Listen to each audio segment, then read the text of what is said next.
Izet Nanić bio je komandant 505. Viteške brigade Armije Republike Bosne i Hercegovine tokom rata od 1992. do 1995. godine. Rođen je 4. oktobra 1965. godine u Bužimu, a poginuo je 5. augusta 1995. na planini Ćorkovača u akciji oslobađanja teritorija u sklopu operacije Oluja. Izet Nanić je postao simbol hrabrosti, odlučnosti i borbe za slobodu. Njegova brigada je bila jedna od najuspješnijih jedinica armije BiH, poznata po vojnoj disciplini i rezultatima na ratištu.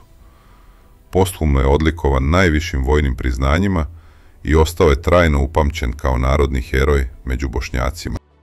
Izet Nanić odrastao je u Bužimu. Imao je 6 braće: Hazret, Nevzet, blizanci Osman i Arif, Nijaz i Mujaga. Izet je svirao gitaru, Hazret harmoniku, Nevzo trubu, Arif i Osman tamburu. Svi su se bavili nekim sportom. Izet je trenirao taekwondo. Bila je to velika i sretna porodica. Izet rahmetli je i kao dijete uvijek bio komandant. Njegova ekipa je morala pobijediti, rekao je Mujaga, njegov brat. Nakon osnovne škole Izet Nanić završava srednju vojnu školu u Zagrebu. Vojnu akademiju upisuje 1984. u Beogradu. 1 godinu boravi u Sarajevu da bi konačnu vojnu naobrazbu stekao u Zagrebu 1987. godine. Naredne 4 godine radi kao poručnik RPVO JNA u Kragujevcu. Oženio se 1987. Sefijom Remetić iz Varoške Rijeke. Imali su 3 djece: kćerku Levu Izetu i 2 sina, Nevzeta i Ibrahima. Početkom 1992. godine Izet Nanić napušta JNA i vraća se u rodni Bužim, gdje odmah uzima aktivno učešće u organizaciji odbrane i formiranju prvih vojnih jedinica.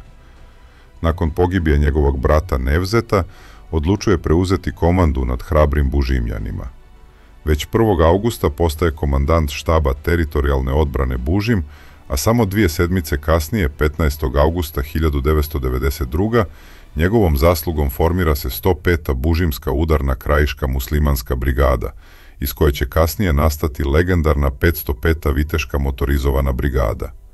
U to vrijeme većina bivših oficira JNA nije bila prihvaćena ni od politike, ni od rukovodstva teritorijalne odbrane. Trebalo je vrijeme da se stekne povjerenje, a Izet je to uspio za vrlo kratko vrijeme, postavši autoritet i vođa. Tokom osnivanja jedinice bilo je i pokušaja da ga se smijeni s mjesta komandanta. Jednom je čak komanda brigade bila opkoljena s namjerom da ga svrgnu pod izgovorom da brigadom upravljaju komunisti. Međutim, borci i starješine stali su uz svog komandanta i nastavili s radom. Transformacija odreda u bataljone izvršena je za samo 15 dana, a štab je prerastao u komandu brigade. U sastav novonastale 105. brigade ušle su specijalne jedinice Hamza, Gazije i još 3 bataljona. Komandant se posebno angažirao na obuci pripadnika brigade i specijalnih jedinica, a među borcima je vladao duh jednakosti. Činovi se nisu nosili, svi su se oslovljavali po imenima ili jednostavno borac. Izet Nanić bio je prije svega čovjek, pa strateg i borac. Znao je raditi s ljudima i upravo zbog toga je uspio. Razgovarao je s borcima kao s prijateljima, a vojska ga je voljela i poštovala. I kada nije bio na prvim linijama, savršeno je pratio situaciju na karti, prateći kretanja svojih boraca preko radio veze, poznavajući svaki detalj terena. Njegova prisutnost, čak i preko Motorole, ulijevala je sigurnost u najtežim trenucima.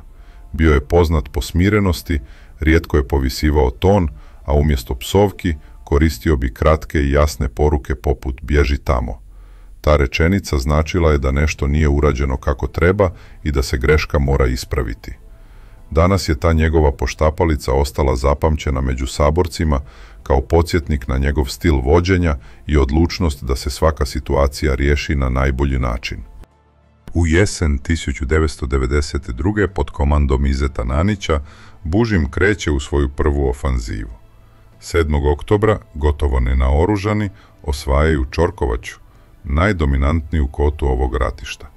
Za nekoliko sati neprijatelj je potpuno poražen, oslobođeno je 50 kvadratnih kilometara, a naši vojnici ukopali su se na državnoj granici s Hrvatskom, gdje su ostali do kraja rata. Mnogi su to smatrali vojnom avanturom. Za Izeta to je bila prilika, taktički potez koji će otvoriti put ka daljem oslobađanju. Za razliku od drugih komandanata, Nanić nije jurio u frontalne napade. Umjesto toga, strpljivo je pripremao svoje borce za specifične udare, brze, precizne i iznenadne. Iskorištavao je moral, iznenađenje i poznavanje terena, pretvarajući slabije naoružanu vojsku u ravnopravnog protivnika. Kako je znao reći, kada moji borci dođu neprijatelju s leđa na 50 metara, sva njegova nadmoć nestaje. Kad smo oči u oči, prednost je na našoj strani. Uz iznenađenje, mi pobjeđujemo. Boga mi ne znam u kojem bi kraju još našao tako hrabre i jake ljude bez imalo straha. Čekali su na svom, uzdajući se samo u Boga. Riječi Mahmuta Bapića, oca poginulog borca. Januara 1993. počinje akcija Munja 93.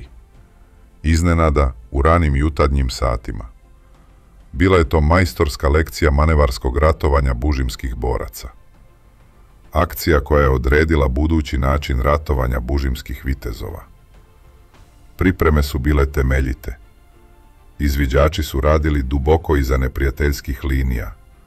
Uspjeli su se spojiti na njihovu žičanu vezu i dovesti signal na kotu 546, odakle su ih danima prisluškivali. U početku, viša komanda iz Bihaća nije dala odobrenje. Smatrali su da je previše rizično napasti s toliko malo naoružanja.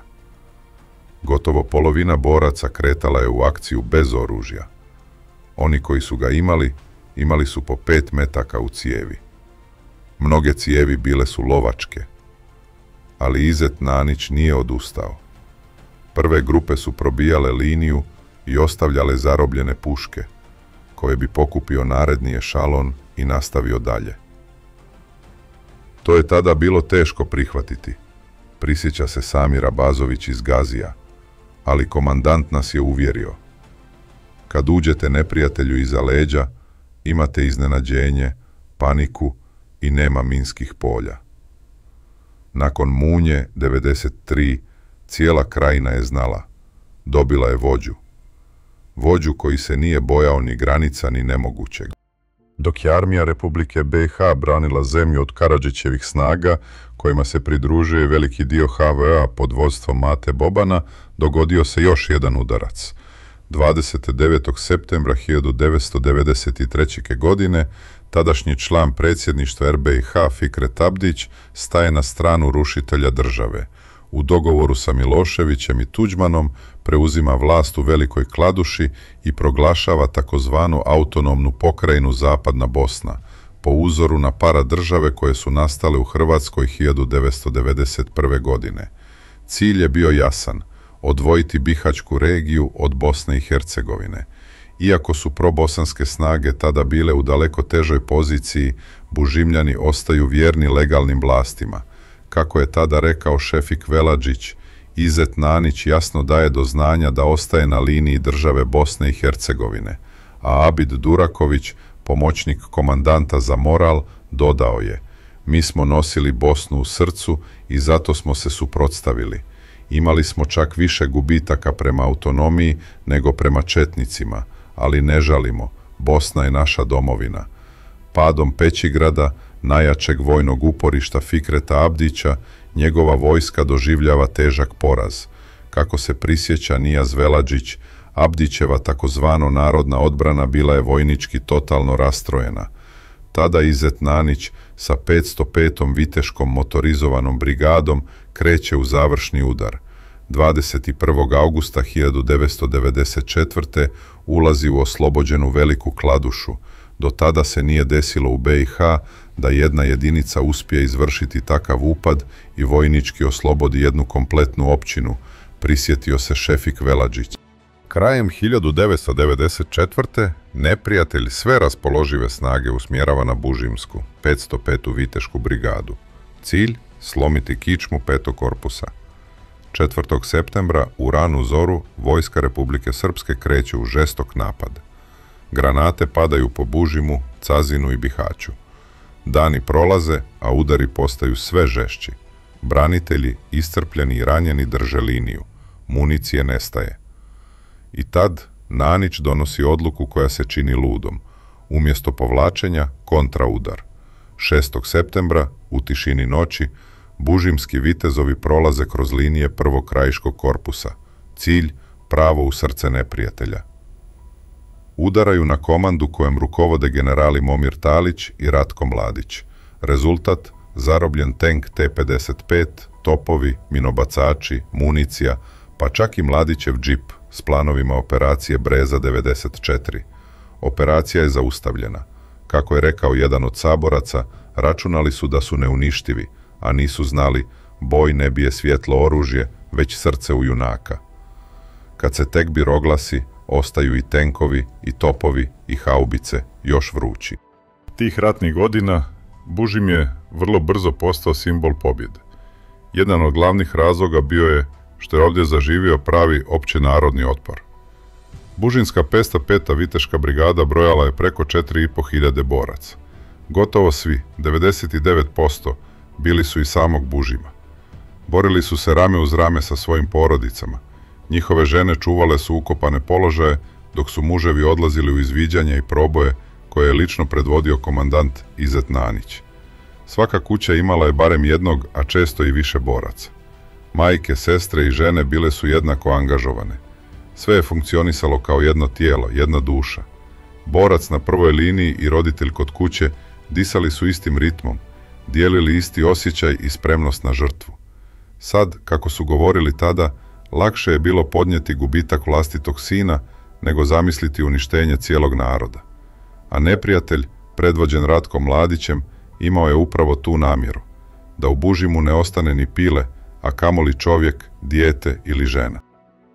Nakon slamanja neprijateljske ofanzive Breza, jedinice 5. korpusa preuzimaju inicijativu na širem bihaćkom ratištu. Stvaraju se uvjeti za oslobađanje Bosanske Krupe. 505. viteška brigada dobija jedan od najtežih zadataka. Forsiranje nabujale rijeke Une. Thoughtful. Niko nikada na ovim prostorima nije isforsirao ovako nabujalu Unu. Komandant Nanić je prihvatio i taj izazov. Osmislio je plan, dobio odobrenje i, kao i uvijek, u potpunosti ga izvršio. Prisjeća se Šefik Veladžić Šeki, nosilac Zlatnog Ljiljana. Cijeli bataljon prešao je na drugu obalu u samo jednom gumenom čamcu koji su dvojica boraca vukla sajlom. Samir Abazović bio je treći koji je kročio na drugu obalu. On, kao i 70% boraca brigade, nije znao plivati. Sad, kad smo prešli, narednih 7 dana, samo smo mislili da linije ne padnu, da se ne moramo povlačiti, jer ako bi se povlačili, najmanje 70% ljudi bi se utopilo, priča Samir. Augusta 1995. Hrvatska vojska pokreće operaciju Oluja s ciljem oslobađanja teritorije Republike Hrvatske.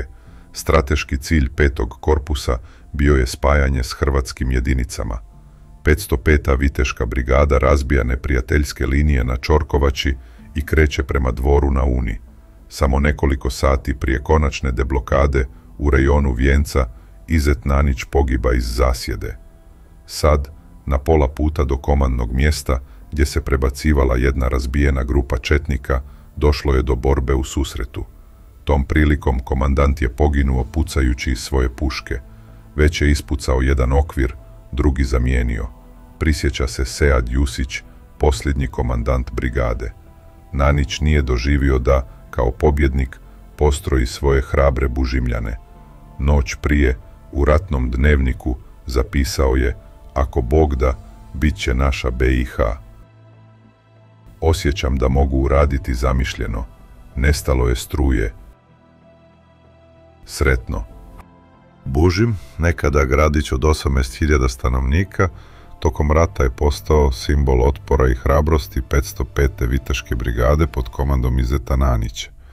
Ova brigada nikada nije izgubila ni pedalj teritorije, a oslobodila je više od 300 km okupirane zemlje. U svojim redovima imala je čak 51 Zlatnog Ljiljana, više nego bilo koja jedinica 5. korpusa. Bužim i 505. brigada su simbol odbrane. Nikad neprijateljska čizma nije gazila našu zemlju. Bog nam je dao komandanta Izeta Nanića, prisjeća se Šefik Veladžić Šeki. Nakon njegove pogibije zavladala je tišina i tuga. To je bio šok za čitav kraj. Znamo da je sve od Boga, prihvatamo gubitak i nastavljamo putem komandanta, govori Abid Duraković. 5. korpusu, posebno Bužimu, povjerena je odbrana od 4 neprijateljska korpusa. Da nije bilo nas, pali bi i Sarajevo i drugi položaj. Mi smo tu snagu dobrano satrli, kaže Duraković. Pratilac komandanta, Sehudina Lešević, pamti susret s jednom nenom. Pitala me, sinko, koji je Nanić? Dovodim je do njega, a ona mu reče, nisam muško da ti skinem kapu, ja ti skidam maramu. Bužim i 505. viteška ostali su vječni simbol bosanske pobjede i nepokorene krajine.